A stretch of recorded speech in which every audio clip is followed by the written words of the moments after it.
Hello and welcome to Tori and Tarot. In case you missed the intro video to this series, we will be going through Tarot Healer by Lisa Robertson. Today we are going to go over a brief summary of what chakras are and then do a 7-card spread to do a chakra assessment. I'm excited and I hope you are too, so let's get started.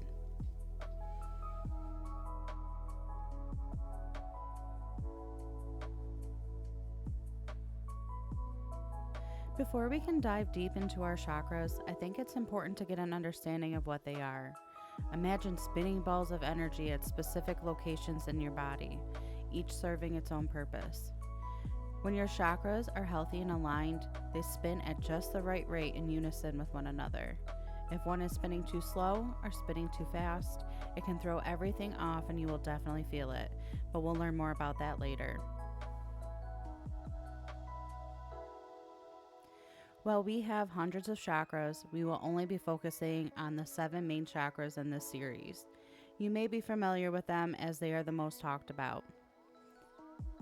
If you look at the chart Lisa provided us in the introduction to the book, you will see they are located in a straight line going through the center of your body, starting at the base of your spine and going all the way up to the top of your head. And just so you can get a brief idea of the chakras we're going to be working with, I will go ahead and point them out to you. I will also have a little illustration that pops up on the screen just so you get the name, where it's located, and a few keywords that are associated with each of the chakras. So first we're going to be starting with the root chakra, which is located at the base of the spine. This deals with safety and security. Next, we move to the sacral chakra. This is going to be located between your base of your spine and your navel. This is where your passion comes from. Next, we move up to the solar plexus. This is located around the same area as your navel, maybe just right above. And this deals with confidence and self-esteem. Next is your heart chakra, which is located right in the center of your chest, and this deals with our emotions. Next, we have the throat chakra, which is obviously in your throat, and this deals with our communication. Here we have the third eye chakra, which is located in the space between your eyes, and this is our intuition center. And then finally, we finish at the top of the head with our crown chakra. This is our knowing and our connection to spirit and the universe.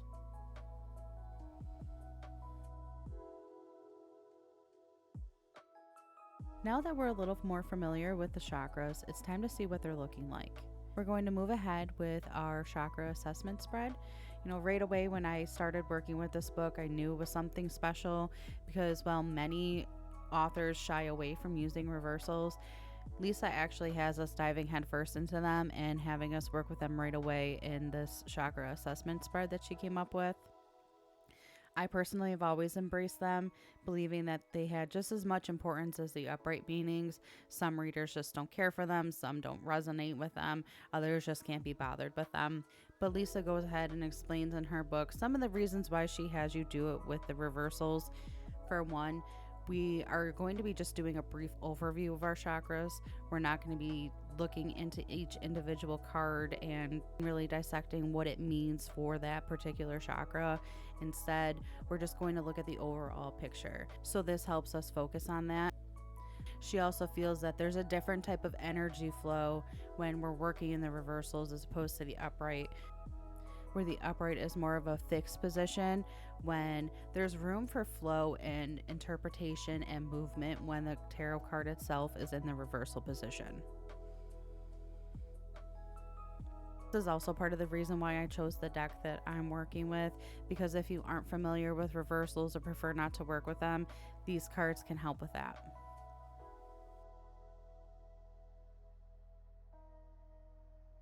So if you're following along and you're pulling cards for yourself, make sure you have them ready and we're going to start shuffling. This is where our practice starts and it's time to get personal. One of the best things about tarot is it is so personal, so there's no wrong way to shuffle or pull your cards. Some prefer to shuffle, spread the cards out in front of them, just like this, and then following along and pulling the cards that feel right to you. Me personally, I like to shuffle them until a specific card falls out. You do what works for you. This is your personal journey. I'm just going to take some time here to shuffle. If you are following along and pulling your own cards, just make sure that you have 7 cards when you're done. And when you're pulling them and you're thinking about the cards, make sure that you're starting with your root chakra and working your way up to the crown chakra. Okay, so I have my 7 cards. I'm going to lay them out in the spread the way they should look, and then I'm going to have to rearrange mine due to my space and my frame, just so that we can take a look at each of them individually, but this way you'll get an idea of what you should be seeing. And again, don't forget we're working in the reversal, so if you pulled any that were in the upright position, just simply turn them around. We're going to start off with my root chakra, and I pulled the Knight of Wands.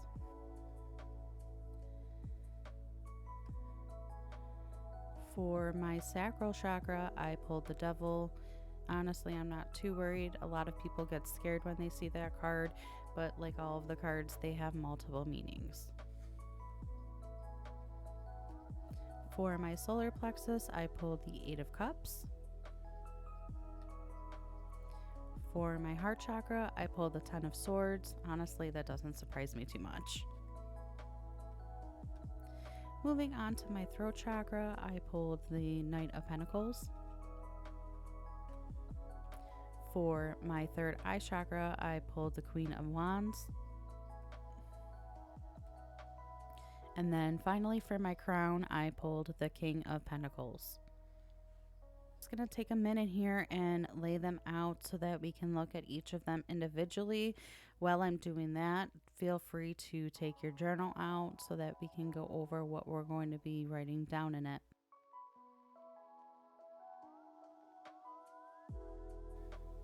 Okay, so now I have them all laid out where we can actually see the individual cards without them being stacked on one another. I just started with the root chakra down here, going over to the crown over here. This will allow us to get an overall picture of what my chakra pillar is looking like. Now again, this isn't the time where we're going to dive deep into each individual card and see what that might mean for the specific chakra we pulled it for, but instead just getting that overall picture. So instead of focusing on the cards themselves, I'm going to focus on the bigger things. How many of each suit there are, how many court cards, how many major arcana. In any reading you do, if a major arcana card shows up, you really want to give that some extra attention because those hold higher meanings and they're trying to send you a message. Some of the other things you can look for are the specific numbers of the cards. Do you see multiple of the same number? In my case, I have only 2 cards with numbers on them, but they're both even. So that sticks out to me. That is definitely something I'm going to note. Other things that Lisa suggests that you look for is if there are similarities between any of the cards. And again, this is for you. So if anything sticks out to you, make sure that you write that down. And don't just look at the overall cards. Pay attention to how they make you feel. Make sure you jot those notes down. Did any of the cards disappoint you? Did you feel like one of your chakras was in better shape than you thought? Or the exact opposite? Did any of the cards surprise you? Did you think that you had to do some extra work in a specific chakra, but the card is telling you otherwise? How does the spread make you feel overall? Positive, negative, indifferent? Let your intuition take control. Don't overthink this. Have fun with it, let go, and just jot down whatever comes to mind. So I'm going to sit with my cards for a little while. I'm going to bring my journal out and I'm going to start making some notes, and then I will come back and I'll show you what I have. If you prefer to see my process of making my journal entries, let me know in the comments below and I'll make sure to include it in my next video.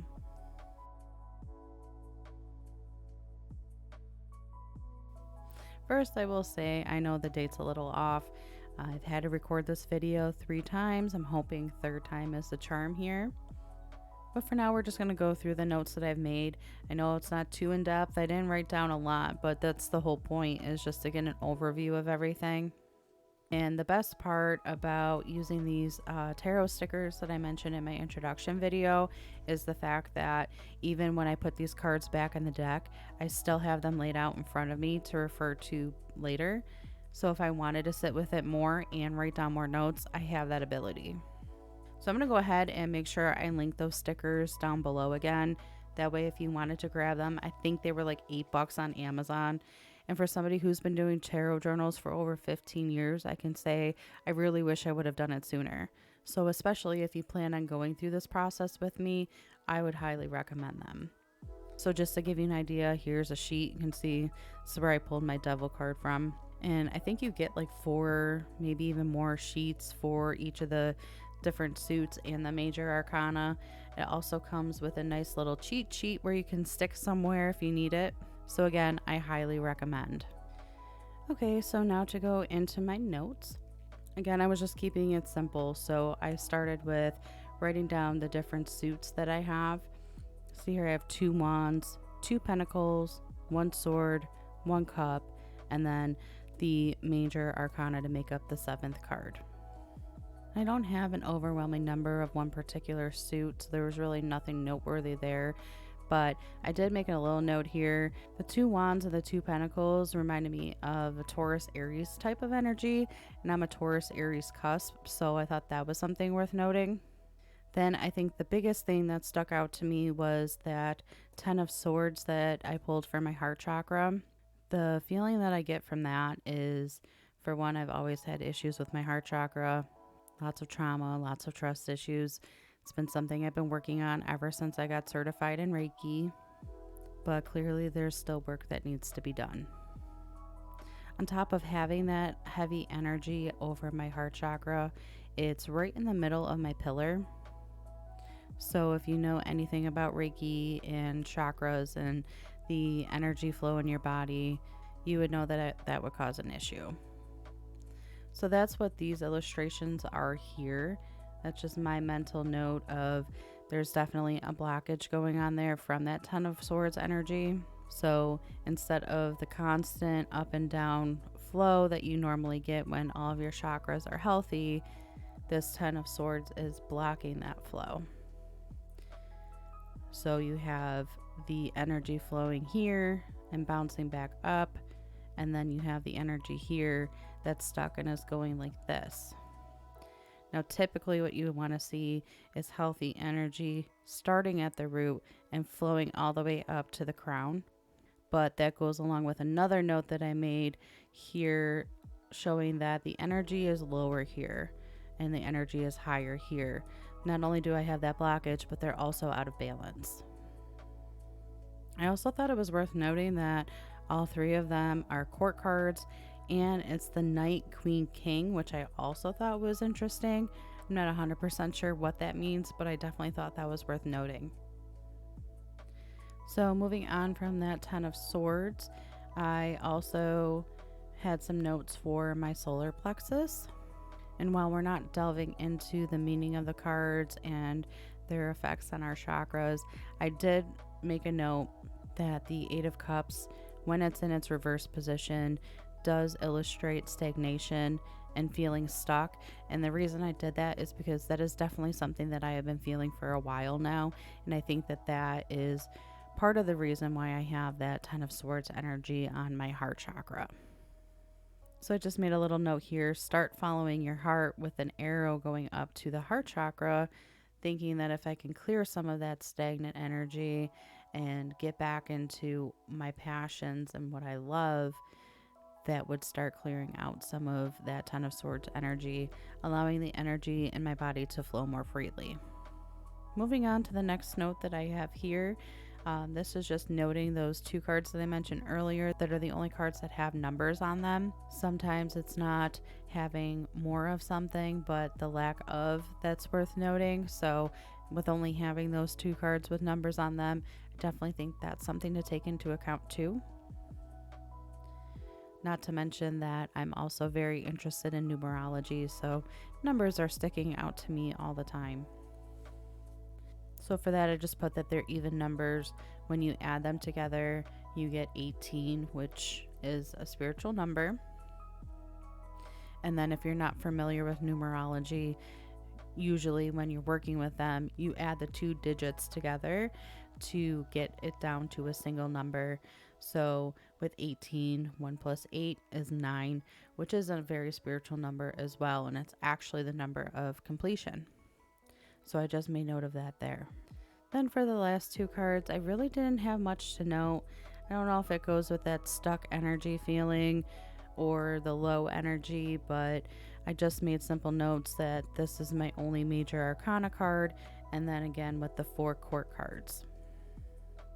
So I might want to come back to this, sit with them a little bit longer, and take some more notes, but for me, this felt like enough. So that was our first step into our tarot healing journey. It felt good to get into the cards and see what was going on with my chakras, and I hope you feel the same. I'm hoping you were able to take a little something away from this video as well.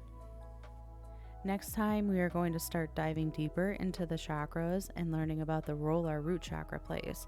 So if you're excited for that, make sure you like this video, subscribe to the channel, and hit the notification bell so you know when it's up. While we're waiting for the next video, let me know your thoughts and results of your chakra assessment spread. Did you follow along? If so, how are your chakras looking? Let me know what deck you're working with. There's so many different decks out there. I love seeing them all. If you'd like to share your spreads or have questions on them, you can email me. You'll find my address in the About section, or tag me on Twitter at Torian Tarot. I'd love to see your chakra assessments and discuss them with you. Also, I inspired myself while making the intro video to this series to do a companion visual journal to go along with my notes. So if that's something you'd like to see, let me know in the comments below. I'm definitely going to be doing it. I'll probably record myself, maybe put a video or 2 up and see how it goes. But I would really love to hear your thoughts on that. I appreciate you following me along on this journey and can't wait to dive deeper into the chakras and see if I can't get some of that stagnant energy out of there and balance them out some more. But until then, I hope you have a great week and I hope you are well. Bye for now.